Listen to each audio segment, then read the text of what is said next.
Classic Firearms Carcano Cavalry Carbine arrived today. Now, I picked this up at a different transfer dealer, so when I went to the shop, he just handed me the gun. I did kind of ask him how the packaging was, and he just goes, wrapped in bubble wrap and a box cover. And so I said nothing was sticking out or damaged, and he said no. So what we got,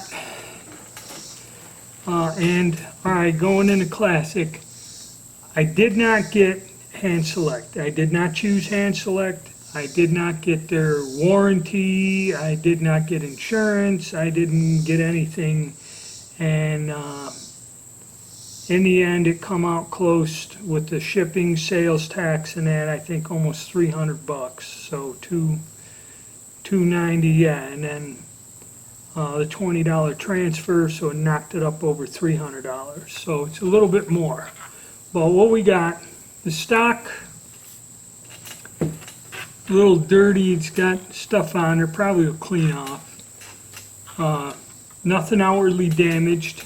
Also, I noticed down in here that rust that was on a bunch of the other ones is not there. The wood looks okay, metal finish, actually pretty good.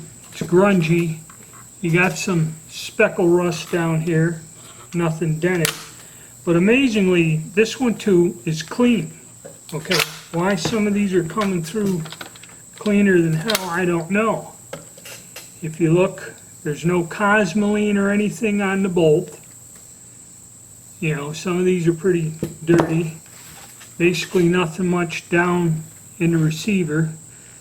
The date on this one, it's a Brescia 1901. The serial number on the stock does match the one on the barrel. And also this one here, it's engraved like the others. But the engraving, it's like finer and deeper. It's not like electric pencil. It's actually engraved in there on that import mark, which Reedman, Washington, it's the same, but it is, the engraving looks like they use a different type of machine. Okay, sights there and complete. What's nice about this one is it has the less common latch. Cavalry carbines have several different style latches that were upgraded. This one, I'm not quite sure what this one is. This may be the early one or a modification of that. I'm not sure, because the early one just got a little spring that goes in. I haven't quite seen one like this, but something I have to investigate. I know there's at least 4 or 5 different variations, and some people have seen another variation that looked like a custom job. The bore's fairly clean. It looks like somebody run a patch through it. I can see rifling, and you know, there's grunge in there. There's dirt, dust, and stuff, but looks fairly good. So, as with the rest of them, I'm going to disassemble this, and we'll look at the parts disassembled. Alright, what we have our bolt here, which is, like I said, clean without any cosmoline or nothing on it. Complete, good firing pin. Our magazine trigger guard, even though there was no rust on the outside, came out easily. It has that rust under the wood line, like on most of these guns that I am getting. So that's present there, which that's telling me is all of these guns were stored in the same place under the same conditions. The wood, well, on this one, this is an older gun, I couldn't get the buttstock off. One of the screws was beat on so much I couldn't get a screwdriver into the slot. There's some fungus in there, which I think I found that on 1 or 2 other guns, but the stock's in good shape, you know, even though it's dirty and that for a gun that old. The handguard, you know, these things are pretty flimsy, but Doesn't look like there's any cracks or any damage there. The metal itself, very similar like the others. A little bit of rust here in the back. Underneath, you had that grime and surface rust under the wood line, but the bluing on this is fairly good on this gun. You know, there's a little patch under that wood line rust, and basically the trigger mechanism and all this, which usually is full of cosmoline, is just full of grime and dirt. So this gun should clean up very easily, very nicely. Okay, same with this here. All of this is just a little bit of work with a brush or steel wool. Oil this up, swab out the bore. You know, bayonet, I guess that thing's fine. Doesn't look bent or screwed up or something. And like I said, there's a close-up of it. It's a little bit different. I don't have this variation of locking mechanism. So that's a plus for me. Alright, I'll get it cleaned up and then we'll take a look at it once we get it back together. In conclusion, with my classic firearms purchase, now a lot of people ask, you know, is the $20–30 for hand select worth it? Probably in this case. See, that's a tough question. If all the guns are in pretty crappy condition, then hand select really isn't going to get you anything better. This rifle has a dark stock that, you know, is kind of dirty, and I've seen other ones in the video that look nicer and cleaner. So if that is something that you probably didn't like, if you paid them hand select, they'd probably send you one that was outwardly looked nice, probably looking in that box. If you paid hand select, they just grab one that the stock looked cleaner, nicer, whatever. But what did I end up with? Okay, like I showed you, it's standard just like the all of them. There was a little bit of rust under the surface, some grime and grunge. Surprisingly, this one was cleaned.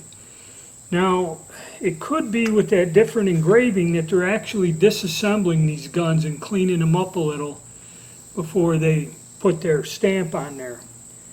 Now, it looked like there was no cosmoline in the action or in the magazine, which was unusual. Most of the other ones had a little bit of cosmoline in there, okay, but this one did not.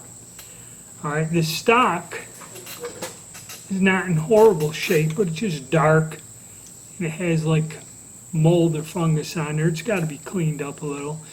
It does match the rifle, and there is the seal in there that maybe I can work on that and bring that out later. The buttstock I couldn't get off.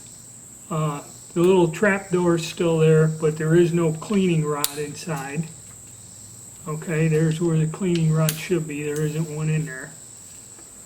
But other than for the dings and being battered, it's not in bad shape. The only thing is, this front sight, it's not adjustable and it's been kind of bashed down, beat up. You can't drift it for windage. So what's going to happen, and if you look at it closely, you can see where the top of it has been hit. It's probably going to shoot higher than a kite. Okay, these sights are probably going to be off. But the bonus of that is, when I clean this bore out, probably out of all the guns that I have, when I clean this bore out, yes, you can see the rifling and all the other stuff. But I mean, once I just ran some Hops 9 and a brush and some patches through, this thing, the rifling, it's sharp edges, more than well defined, and I mean the grooves are clean. You know, I've seen them where the bore itself was clean and the rifling a little worn, but the grooves are clean on this. This is probably the best bore out of all of them, but being dated 1901, probably the reason why is when we go to shoot this gun, it's going to shoot 3 feet high at 50 yards. So nobody used this gun over the years. And I found that a lot of guns are real nice bores, mint bores. usually the sights were off on them and nobody'd shoot the things over the years. But all in all, I ended up paying a little bit more. I'd say $20 more than average for my other purchases. Maybe not. I think one of them, I think the Palmetto State Armory was, nope, this one costs about 20 bucks more. Is it worth it? Well, this bore on this is nice. Take a chance. It is an older one. It does have the different style locking mechanism on the bayonet. So to me, yeah, a few bucks more, it's worth it. You know, I don't really know if hand select would help you other than maybe get a nicer looking stock, because really they can't. They look down the bore, you can't tell what it is until it's been cleaned. Okay. And a lot of people have complained with this company about hand select and getting stuff that's really bad, and then you can't get back to them if you want to return it. But I'd say I made out all right on this buy. So maybe something to look into if you're looking for a Cavalry carbine. But I will tell you, rumor has it that DK Firearms should be offering Cavalry carbines here within a week or so, or a couple weeks. That's the rumor I heard. I did not hear that from anyone in the company, but I believe they will be getting a shipment of these Cav carbines in sometime soon. All right, so that's it. I know a lot of people don't like classic, so I'm just showing you what I got, and you can use your past experience to make your own decision.